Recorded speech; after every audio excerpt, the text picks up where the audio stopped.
My name's Ben. In today's video, I'm going to be talking to you about why you've been lied to about meditation. I'm a meditation and spiritual teacher, if that wasn't obvious already. And if you're wondering, how is this young guy a meditation teacher? I had a really fortunate upbringing. My dad was a meditation teacher, and I was taught by him and also a divine master and avatar from the age of about 6. I'm 31 now, so I've been doing this for a very long time, and I've had some amazing experiences myself, and lots of amazing teachers have been guiding me and helping me along the way. And now I've actually got a meditation and spiritual school, so I'm teaching a lot of people in one go, but I've also been teaching just generally for like the last 4 or 5 years, and over that time I've taught hundreds of people. And there's one key sort of reoccurring theme that I've noticed over and over again, and it's because I've noticed I've kind of come to the understanding that it's because we've been lied to about what meditation really is. And I'm going to explain that in this video, because hopefully at the end of this video, you're going to have much more clarity on what to expect, what the purpose of doing different types of meditations is, the kinds of things that you feel, your mindset around it is going to be different after this little sort of mini lesson that I'm going to run you through.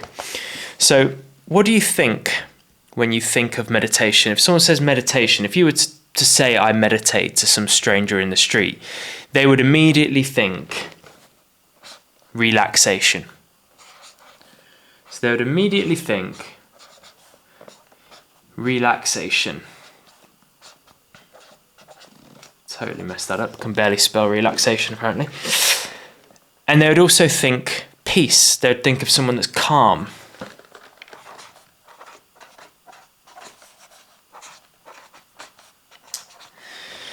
And whilst that is true, once you get to the point where you've been meditating using proper methods that I'm going to explain in this video, for some time, you will get to a state of mind, you'll get to a state of being where you feel very relaxed, very peaceful, very calm.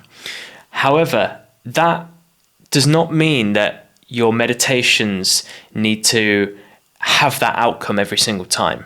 So you shouldn't be necessarily, depending on what you're doing, what meditation you're doing, you shouldn't necessarily be sitting down in meditation and expecting to feel relaxed at the end of it. You more than likely will. However, there are certain meditation techniques that are designed for different purposes or will facilitate different changes within you. So for example, within my online community, my online meditation school, we've been working a few weeks ago on a style of meditation which isn't very common. It's called color meditation. And it is a style of visualization which isn't typically put together with a kind of, you know, when you think of like specific meditation techniques, you often don't think of visualizations because you kind of consider them as part of a guided meditation practice. But this process of going through color meditation is a visualization. So you visualize the colors in a certain way, sort of going through a certain process. And the reason that we do this, there's various different reasons, but one of the key reasons is because it trains our mind to be able to visualize. So we're actually training this ability to visualize.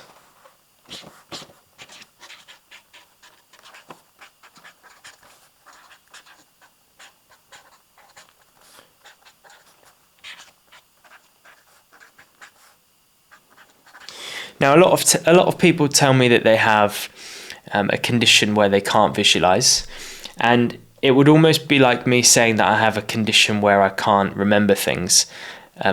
That would be the case if I didn't practice trying to remember things. So if I never exercise my memory, it's going to reduce. It's not going to be so good. However, if I was to spend the next 2 months now, every single day trying to remember things, no doubt my memory would improve. it's a fact. It's a fact. It's a trainable part of ourselves. It's like someone who's never been to the gym, who's never lifted a weight in their life, saying that I've got a problem with my bicep, which means I can't lift that heavy weight there. And it's like, that's not a problem. That's just, you're at a certain stage now and you've not trained the ability to be able to lift that weight yet. So visualization is a trainable skill. And I mean this with the greatest of respect. If you're watching this video and you've always thought that you couldn't visualize because you have, I'm going to get the pronunciation of this word wrong. I think it was like aphantasia or something like that. I can't remember off the top of my head. Maybe I need to train my memory. But it's a trainable skill. It's something that you can improve. And I know this. I'm saying this from pure experience because I remember the first time, in fact, the very first meditation I ever did when I was 6 years old was color meditation. So it was a visualization. And I can specifically remember barely being able to actually visualize it. I remember them talking us through a certain scenario and thinking, like, I can't actually picture that scenario that you're talking about. And it took me months to be able to get to the point where I could actually formulate some kind of vague image in my head. And then it took me months and months and months on top of that to be able to get to the point where I can visualize really clearly and also actually hold that image so it's not jumping around in your mind. So you can train the ability to visualize very clearly. Now, people don't assume that that is meditation because often we either think that meditation is about relaxation or it's about having some profound spiritual experience. So I'll put that on this list as well. Spiritual experience.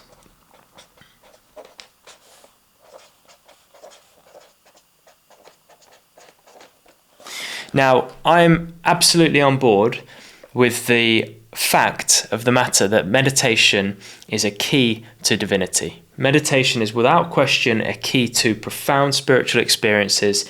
It's a key to profound peace of mind, inner peace, relaxation, without question. That is what it's there to facilitate.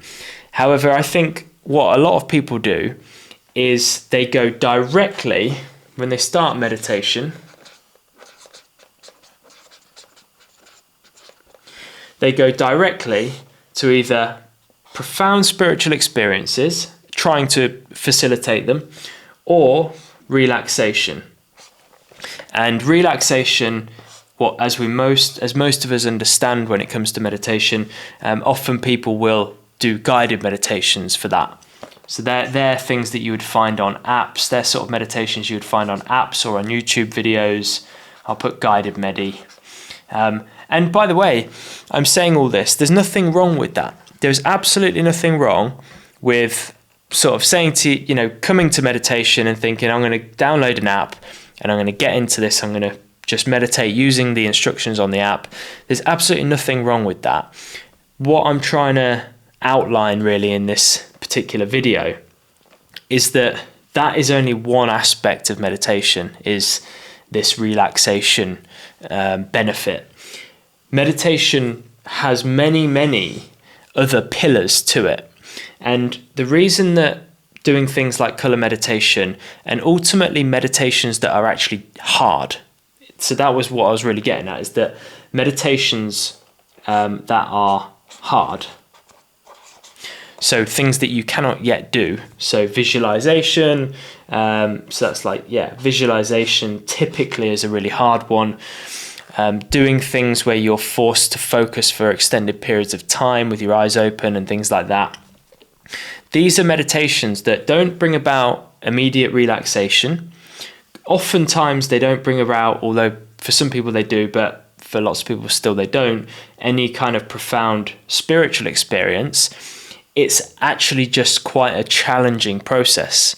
And a lot of people, when I've taught these types of meditations before, color meditation, Tratak or Tratka meditation, other styles of meditation that require you to train a certain part of your mind that you've never worked on before, people often get discouraged, or they think, what's this all about? I thought meditation was supposed to be relaxing. I thought it was supposed to be peace inducing, but actually I'm trying to do a visualization here that I can't picture. I must be doing something wrong, or this doesn't feel like meditation to me. But it's because we were lied to, and we've been purely told that meditation is always about relaxation primarily. And for some people, they kind of come to the understanding of the spiritual aspect oftentimes a bit later on. But meditation is about the absolute 100% eventually subjugation, and I'm going to spell this word wrong more than likely, subjugation of the ego. So this is really what we're actually trying to do when we meditate. We're trying to reorder, in a way, the hierarchy that's going on within our own self. So we are completely, most of us, and I include myself in this, to some degree or another, are under control of the ego. The ego has some kind of either heavy input, or it is in charge or in control. With most people, that is the case. And what happens when we start to do difficult meditations, when we start to do things that we're not yet able to do? So trying to visualize something when we can't really struggle with visualization, it brings up all of this kind of resistance. So it will bring up doubt. I can't do this. I'm not good enough. I can't visualize. I've got this problem where I can't visualize. It may bring up fear. It may bring up frustration.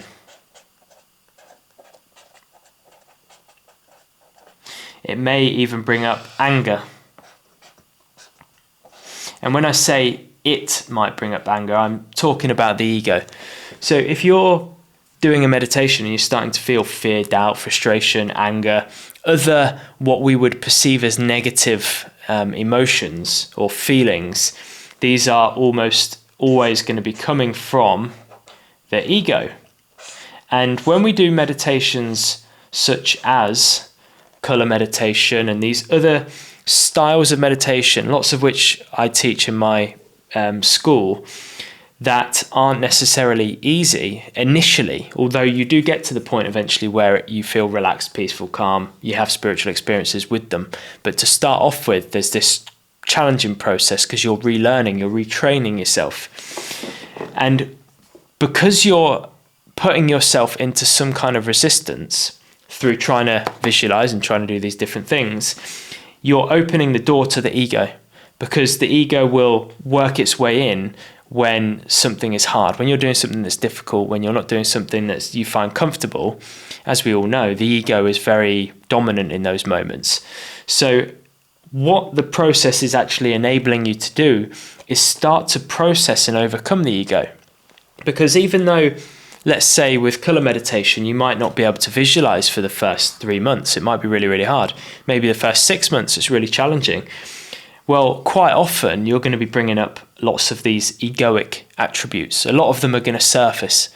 And providing you've been trained the right way, you've been taught how to manage this, you're able to process this ego. You're able to bring the ego into your view so that you can actually manage it. And you can actually find this space and this hierarchical kind of structure within yourself where you've got total subjugation of the ego, which means that the ego is in and under your total control, which is what we want.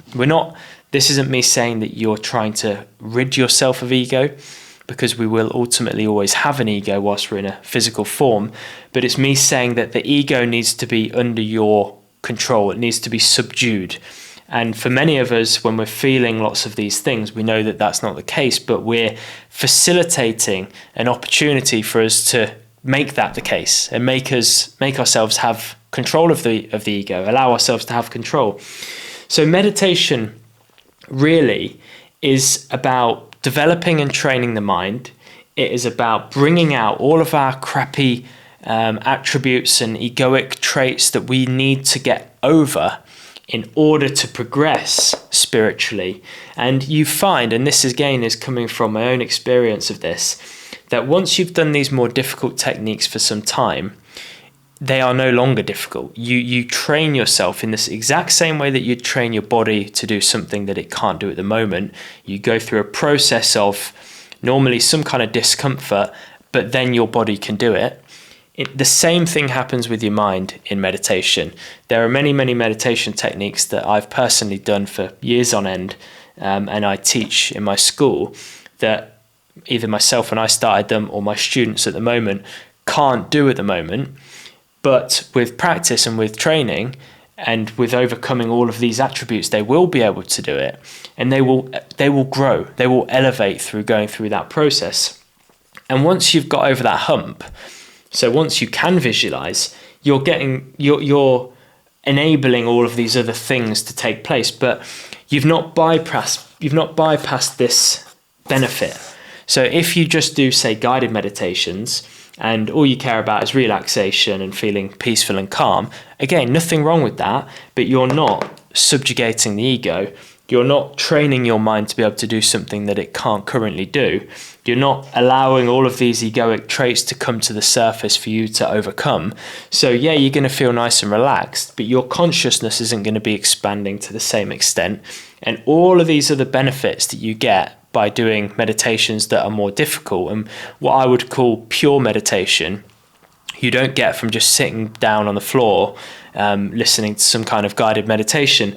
So I hope this makes some sense, because I really wanted to get the point across that it is incredibly beneficial to find and use proper methods of meditation, and not to be worried or not to be discouraged, and sort of definitely not turn away from meditations that you find difficult. In fact, the difficult meditations are the ones that really facilitate big growth in you. So it's absolutely normal and okay to do a meditation technique that is hard. They should be difficult. You should, at some stage in your journey, do a meditation technique for a good duration of time that you do not find easy, that you struggle with, that brings up all of this stuff here. And yeah, absolutely later down the line, there's no problem with doing meditations that you find immediately calming, immediately comfortable, because you go through different phases in your meditation journey, and it's worthwhile spending time doing some difficult ones for some period of time, doing some easier ones for some periods of time, and you kind of then give yourself the opportunity to work on all of this over time. So I hope that makes some sense. If you have any interest in learning more about meditation, feel free to check out my school. I'll put a link in the description. But thanks so much for watching up till now, and I look forward to seeing you on the next video.